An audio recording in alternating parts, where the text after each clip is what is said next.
Hai semuanya, kembali lagi bersama Story Movie. Kali ini kita akan membahas film yang berjudul Memories of Murder. Film ini diambil dari kisah nyata tentang pembunuhan berantai yang terjadi di Korea Selatan antara tahun 1986 hingga 1991 di kota Hwaseong, Provinsi Gyeonggi. Tanpa berlama-lama, langsung saja kita ke alur ceritanya.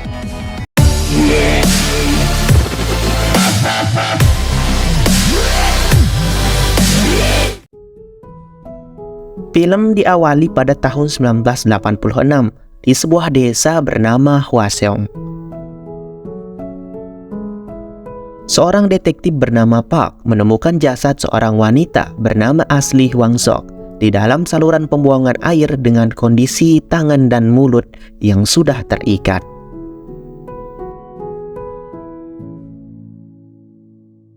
Scene berpindah ke kantor polisi. Detektif Park langsung melakukan interogasi kepada beberapa orang yang sempat berhubungan langsung dengan korban. Namun tak lama setelah penemuan mayat itu, para polisi dan detektif dibuat panik dengan penemuan mayat baru dengan motif yang sama seperti korban pada kasus pertama.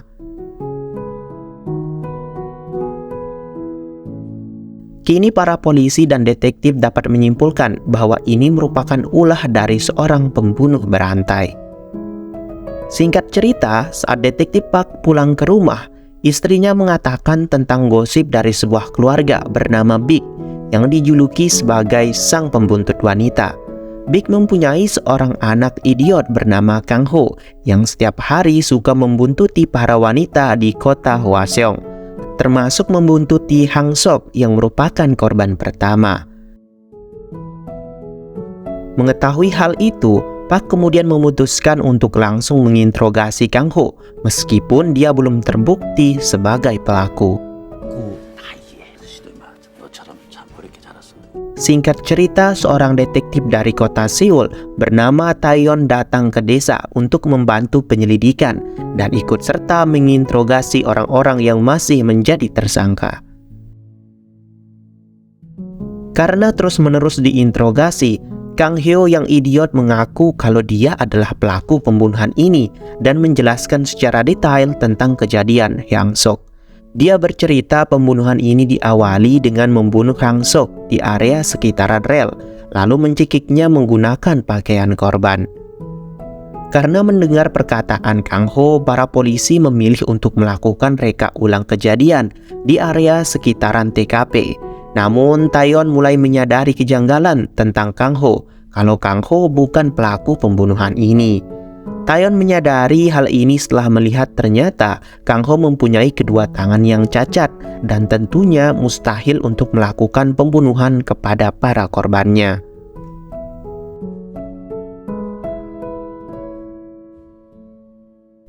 Di saat Kang Ho akan melakukan reka ulang kejadian, tiba-tiba suasana di TKP menjadi kacau karena Kang Ho yang berteriak memanggil ayahnya. Ayah Kang Ho yang datang ke TKP yakin kalau anaknya tidak bersalah. Dia yakin kalau Kang Ho dipaksa oleh para polisi untuk mengakui kejahatan yang tidak ia perbuat. Karena situasi menjadi kacau, reka ulang adegan akhirnya dibatalkan dan berakhir dengan dibebaskannya Kang Ho karena terbukti tidak bersalah. Semenjak kejadian itu, pihak kepolisian kemudian memutuskan untuk mendatangkan detektif senior bernama Dong Chul untuk membantu menangani kasus tersebut. Setelah mendapatkan penjelasan secara detail mengenai motif si pembunuh, detektif Dong Chul dan juga 3 orang detektif yang lain bergegas menuju ke lokasi pembunuhan pertama. Sesampainya di sana, detektif Dong Chul menyimpulkan bahwa ada kesamaan dari kedua korban, yakni sama-sama dibunuh di saat hujan. Dan seorang detektif lain bernama Tae Suk mengatakan tentang keberadaan korban ketiga yang saat ini belum ditemukan dan tidak menutup kemungkinan bahwa korban ketiga masih dibunuh di area sekitaran ladang. Dan benar saja, setelah unit polisi melakukan pencarian secara besar-besaran, korban pembunuhan ketiga berhasil ditemukan dengan kondisi yang sama persis seperti korban sebelumnya.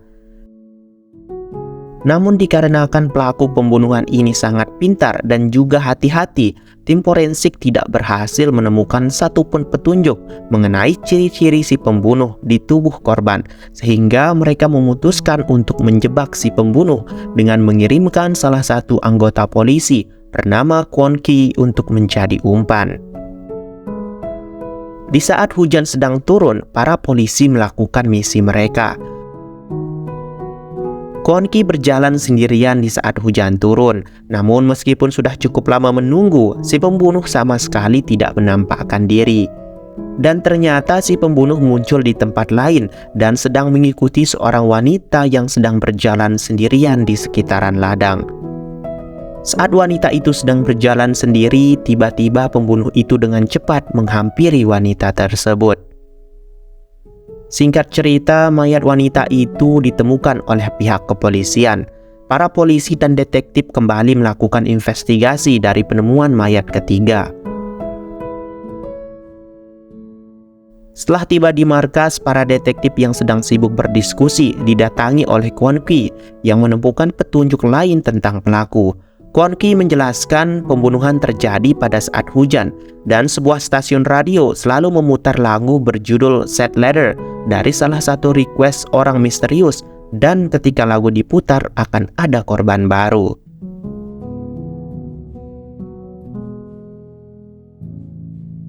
Setelah mendengarkan penjelasan itu, para polisi dan detektif langsung melakukan pengecekan tanggal dan jam pemutaran lagu Sad Letter yang ternyata sama persis seperti kejadian pembunuhan dari korban keempat.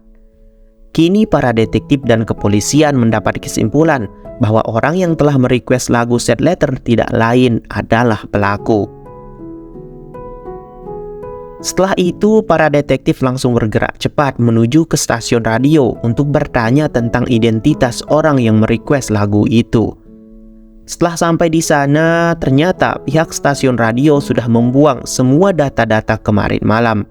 Karena hal itu, para detektif langsung berusaha mencari data-data tersebut.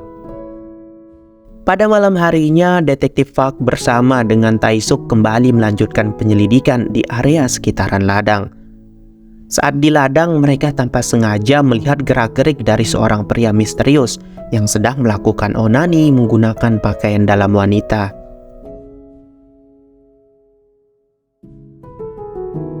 Karena keberadaannya telah diketahui, pria itu pun langsung berlari. Namun detektif berhasil menangkap pria tersebut dan langsung membawanya ke kantor untuk segera diinterogasi.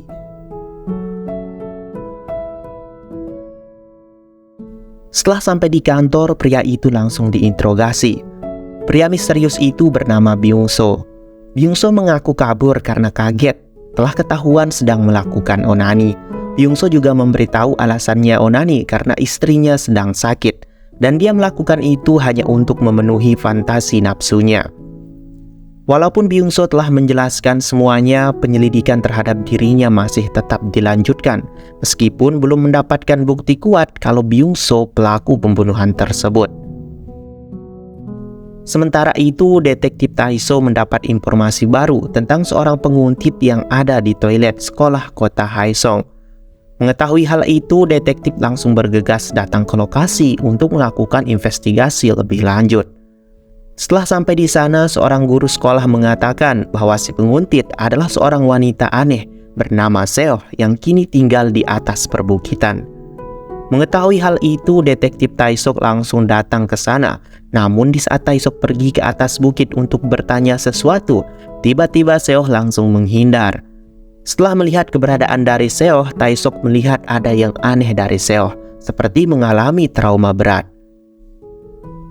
Dan setelah diinterogasi lebih lanjut, ternyata Seo merupakan korban yang berhasil selamat dari kejaran pembunuh berantai itu. Namun sayangnya, di saat Seo sudah berhasil melarikan diri, dia tidak sempat melihat wajah si pelaku. Namun meskipun begitu, Seo hanya menyadari bahwa si pelaku mempunyai kedua tangan yang sangat mulus. Di sisi lain, Park dan Yunko yang sedang menginterogasi Byung-so dihampiri Tae-suk dan langsung mengecek tangan Byung-so, yang ternyata tangan Byung-so bertekstur kasar. Karena hal itu, pada akhirnya Byung-so pun dinyatakan bebas dan juga tidak bersalah sama sekali. Tak lama setelah itu, tiba-tiba lagu Sad Letter telah diputar di dalam stasiun radio dan sedang hujan. Karena hal itu, para detektif menyadari akan ada pembunuhan baru. Mereka kemudian bergegas meminta kepada pihak kepolisian untuk menggerakkan semua unitnya. Namun saat ini polisi disibukkan oleh para demonstran yang menyebabkan pihak polisi patroli tidak bisa didatangkan ke sana untuk mengamankan tempat tersebut.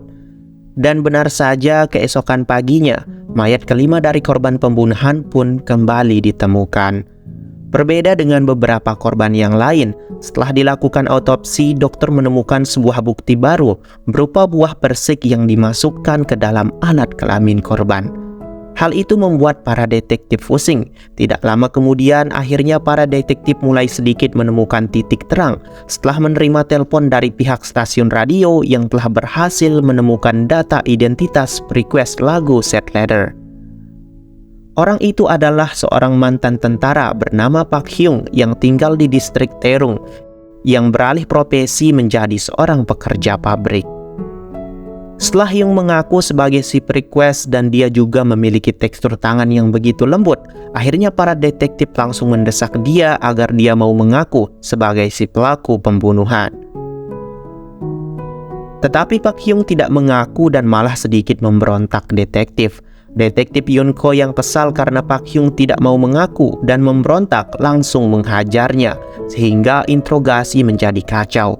Karena kejadian tersebut, Detektif Yunko dibebas tugaskan oleh Detektif Dongchul. Detektif Yunko dipecat karena tuduhan melakukan keonaran saat sesi interogasi berlangsung. Singkat cerita, para detektif masih dibuat bingung oleh penyelidikan kasus ini. Para detektif mulai mencoba mengingat sesuatu kembali tentang sesi interogasi Kang Ho yang sama persis seperti kejadian yang dialami oleh korban. Kini para detektif menyimpulkan jika Kang Ho bukan pelaku, maka dia merupakan seorang saksi mata pembunuhan Hang Sok atau korban pertama. Hal itu diyakini para detektif karena seperti yang diketahui, Kang setiap hari suka membuntuti para perempuan di kota Hwasong. Menyadari fakta tersebut, Detektif Fak dan Taisuk bergegas pergi menuju restoran milik ayahnya Kang untuk mencari keberadaan Kang Ho. Setelah sampai di restoran ayahnya Kang, mereka melihat Yanko di sana yang frustasi setelah dia dibebas tugaskan. Yanko mabuk berat dan langsung membuat keonaran kembali dengan menghajar orang-orang yang ada di sana. Di tengah-tengah kekacauan tersebut, tiba-tiba saja Kang Ho datang memukuli kaki Yanko sampai terluka parah. Kang Ho pun bergegas melarikan diri dan dikejar oleh Detektif Fak dan juga Taiso.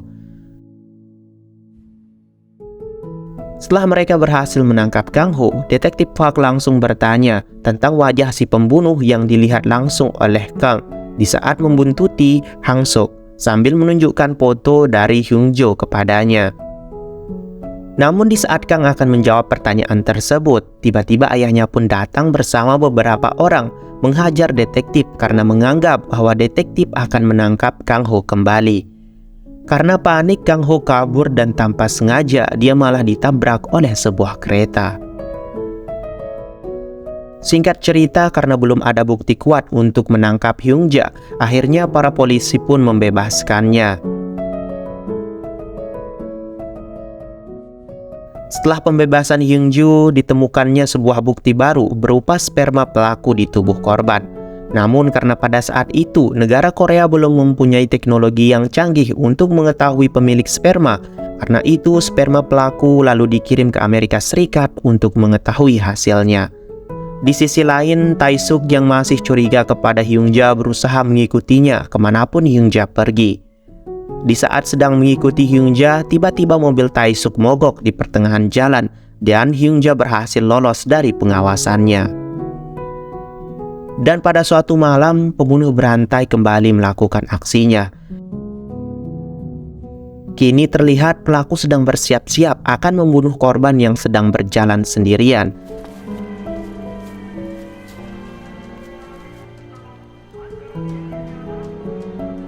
Keesokan paginya, mayat dari si wanita yang tewas semalam ditemukan oleh pihak kepolisian. Melihat kejadian tersebut, Taisuk yang sudah emosi dan juga yakin bahwa Hyung Ja adalah si pelaku pembunuhan tersebut langsung bergegas mencari keberadaannya. Setelah berhasil menemukan Hyung-ja, Tae-suk langsung menghajarnya. Di saat Tae-suk akan menghabisi Hyung-ja di tempat, detektif Park pun datang dengan membawa berkas hasil tes sperma dari Amerika. Tae-suk kemudian langsung membuka berkas itu dan membaca hasil tes tersebut. Ternyata hasil tes itu tidak cocok dengan hasil sperma dari Hyung-ja, sehingga identitas dari si pembunuh berantai pun masih belum juga terpecahkan.